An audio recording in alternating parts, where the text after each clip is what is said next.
Hi everybody, welcome back. In this video we are going to be learning to apply a cursor to our VR environment and be able to click on specific objects and make them animate. So in our previous video we learned a little bit about animation, and we can see here that we currently have two spheres, and one has animated color and the other has an animated attribute of scale, and looks like this.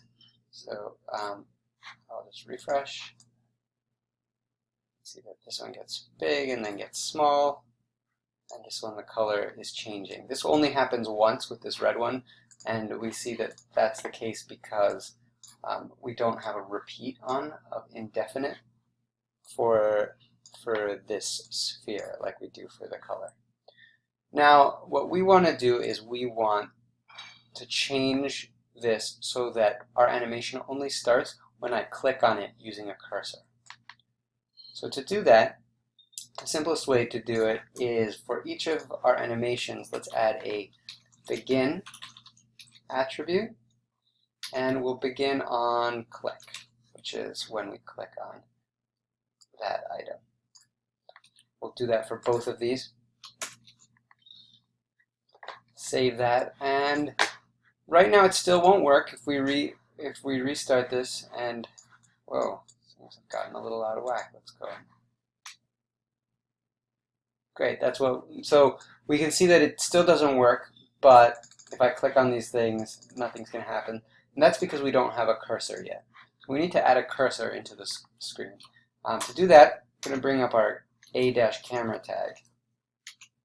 And inside of the A/camera, and inside of this, we're going to add in an A-cursor.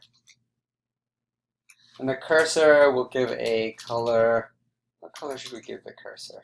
Well, let's use a hex color, just for fun. Let's use, oh, this is nice, this orangey color. Actually, let's use something a little, yeah, let's use that one. So we'll copy that and bring this over, and we'll give it this color. We'll also give it a position. We don't want our cursor to be directly where the camera is. We want it to be, say, 1 meter away. So we'll do 0, 0, -1. Let's save that and refresh. Oh, and now you can see we have this beautiful cursor. And when I click on an item that has that animation, starts animating.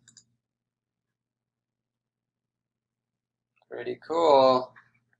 So if we wanted to animate multiple things for one item, say we wanted to change its color and its size, it gets a little bit more complicated.